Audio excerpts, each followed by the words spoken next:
À la ferme de Songhai, c'est Mamadou qui est responsable du poulailler. 13 000 poules pondeuses qui produisent chaque jour 11 000 œufs en moyenne.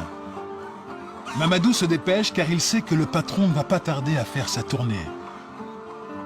Le patron, justement, le voilà. Il s'appelle Godfrey Nzamunjo. On a réajusté ça. Ça sort maintenant. Mais il reste encore les petits grains. Maintenant, je connais ce qu'ils font. Donc, je vous comprends. Ce n'est pas dans nos bureaux. Depuis le matin, je n'ai pas vu mon bureau. Mon bureau, c'est sur le terrain. C'est sur le terrain. Des œufs, du poisson, de l'ananas, mais aussi des engrais naturels et du biogaz en quantité industrielle. Et tout ça produit dans un seul et même endroit. C'est le rêve devenu réalité de Godfrey Nzamunjo. Cet Américain d'origine nigériane travaille dans un laboratoire en Californie quand en 1985, bouleversé par la situation du continent africain, il décide de tout plaquer pour revenir sur le continent. J'étais dans mon laboratoire, plus grand laboratoire. J'ai regardé au niveau de 80 ce qui se passait en Afrique. J'ai dit, ce n'est pas. Donc je suis revenu. Vraiment, mon papa m'a dit, de revenir dans le continent d'origine. J'étais amer, j'étais frustré. Je voyais que l'Afrique est extrêmement riche, avec les capitaux et tout ça. Le continent le plus riche du monde, mais le plus pauvre du monde. Ce n'est pas acceptable. C'est ça qui m'a rendu fou. Son projet, appliquer sur le terrain ce qu'il a expérimenté dans son laboratoire. Le Bénin lui concède alors 1 hectare de terrain à l'abandon pour y construire une ferme bio. Aujourd'hui, le centre s'étend sur 24 hectares, fonctionne en totale autonomie et emploie plusieurs centaines de salariés. Ici, selon la doctrine de Godfrey Nzamunjo, rien ne se perd, rien ne se crée, tout se transforme. Exemple avec le recyclage des fientes de poulet transformées en gaz. Nous sommes en train de faire le mélange des fientes avec la jacinthe d'eau pour donner un bon rendement de gaz. Après quelques heures de repos, le mélange sera chargé dans une cuve, le digesteur. Quand on charge le digesteur avec, ça se décompose. Quand ça se décompose, ça produit le biogaz. À la fin, tout ce gaz nous permet d'alimenter, de démarrer un générateur qui produit de l'électricité. En plus de l'électricité, ce biogaz va alimenter les cuisines du restaurant du centre. Et ce n'est pas tout. Les déchets de la décomposition des fientes de poulet vont encore servir d'engrais naturel pour les cultures.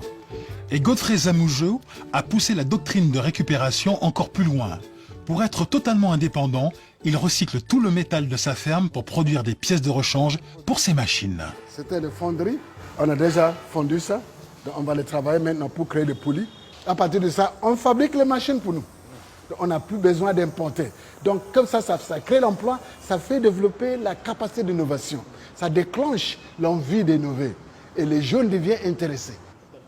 Grâce à cette ferme modèle, Godfrey est convaincu de posséder une solution au problème du développement. Ce système intégré attaque en même temps tous les défis du développement. Cette idée va nous aider à changer notre manière d'organiser la société, d'organiser les industries. Toutes les chaînes sont réétablies, à partir de micro-organismes jusqu'à l'homme, on travaille en synergie. Et c'est ça qui va nous amener à la durabilité. Selon son modèle, en quelques années, il a mis en place un réseau panafricain de fermes Songhai. 5 fermes existent à présent au Bénin, mais aussi une dizaine au Nigeria, le Libéria et la Sierra Leone ont suivi. Et pour promouvoir son modèle, Godfrey Nzamunjo n'hésite pas à ouvrir ses portes au public. Sa ferme reçoit chaque année plus de 20 000 visiteurs. Des anonymes, mais aussi des officiels. Cette semaine, c'est la ministre des PME de l'artisanat du Congo qui est sur place. Ça va? Songhai est pour moi la solution idéale et ce que j'ai trouvé ici va peut-être faire en sorte que nous puissions dupliquer l'expérience de Songhai au Congo. Et je pense que la décision est déjà prise dans ce sens. Il y a beaucoup de chefs d'État qui sont passés ici, on parle. Mais depuis que madame est venue, elle veut maintenant. Il faut que ce soit déjà hier qu'on a commencé. Donc c'est bon. Non, c'est bien. Voilà. Le modèle Songhai séduit d'autant plus qu'il est rentable. Ces 17 fermes ont généré un chiffre d'affaires de 7 milliards de francs CFA en 2013 et près de 600 millions de bénéfices. Voilà ma culture américaine maintenant, l'organisation de l'industrie. Donc vous voyez ici, et donc voilà, nous avons des camions qui travaillent. Pour pousser plus loin sa logique, Godfrey Zamoujo a décidé d'industrialiser sa ferme. Comme il produit déjà des fruits, il s'est lancé dans la fabrication de jus. Pour cela, il s'est offert une ligne d'embouteillage d'une capacité de 6000 bouteilles par heure.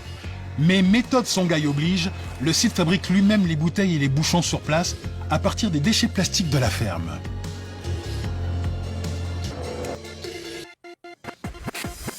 Bonjour, ça va? Convaincu qu'il est sur le bon chemin, Godfrey Zamoujo vient d'ouvrir la SLA, Songhai Leadership Academy, avec pour objectif de former 4000 jeunes cadres à la philosophie du centre. Il s'agit d'assurer la pérennité et le développement du groupe. Donc vous êtes à Songhai parce que vous êtes conscient de challenge, de défis de l'Afrique.